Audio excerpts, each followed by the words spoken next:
ऊंचे पहाड़ी माँ मैया के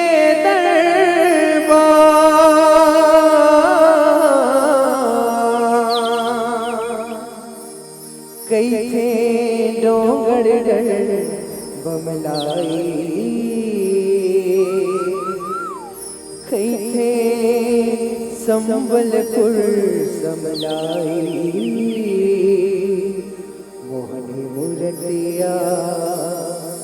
बड़ लिखलागे मैया के श्रृंगार।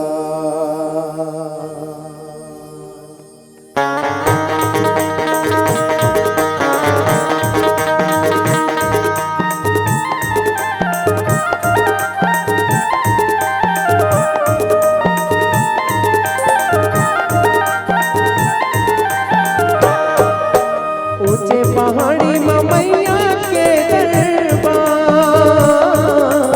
ऊंचे पहाड़ी में मैया के दरबार कैथे डोंगर गढ़ बमलाई कैथे संबलपुर समलाई मोरतिया बड़ लागे मैया के श्रृंगार मोरतिया बड़ लागे मैया के श्रृंगार। ऊंचे पहाड़ी में मैया के दरबार ऊंचे पहाड़ी में मैया के दरबार कैथे डोंगर गढ़ बमलाई कैथे संबलपुर समलाई मोरतिया बड़ लागे मैया के श्रृंगार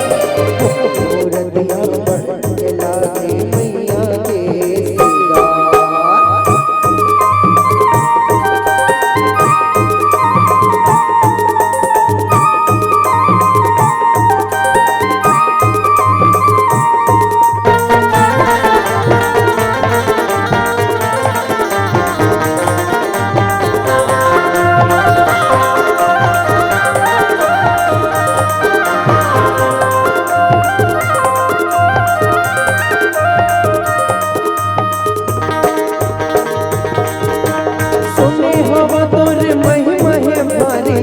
ये वेद पुराण को मोरो ते बिगड़े काज बना दे आए हवा तो दुबार वो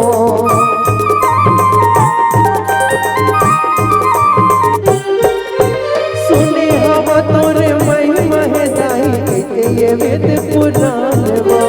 मोरो ते बिगड़े काज बना दे आए हो तोरे दुबार वो दुखला हरे करे सुख के निर्मल छा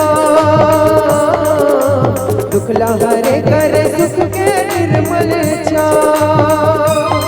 कैथे डोंगर गढ़ बमलाई कैथे संबलपुर समलाई मोरतिया बड़ लागे मैया के श्रृंगार मोरतिया बड़ लागे मैया के श्रृंगार।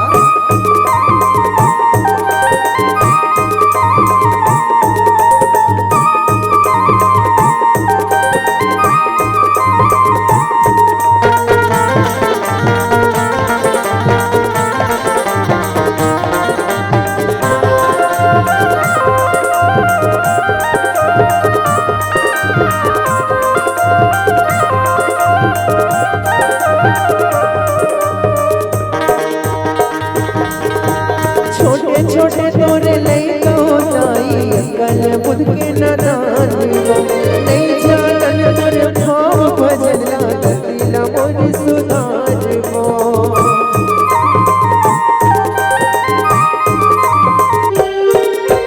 छोटे छोटे तोरे लइका नाई अकल बुध के नादान वो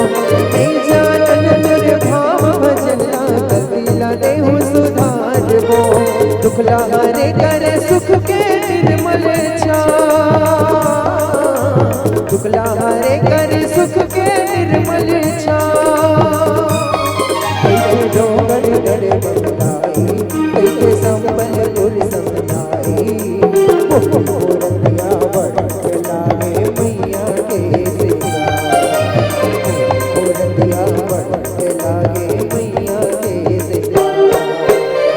ऊंचे पहाड़ी में मैया के दरबार,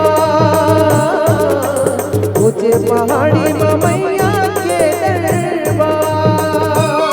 कैसे डोंगर गढ़ बबलाई, कैसे संबलपुर समलाई,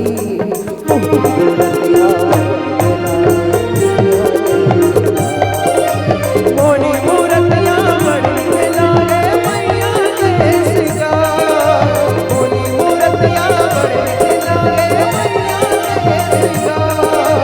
मोनी मूरतिया बड़ी लागे मैया के सिंगार, मोनी मूरतिया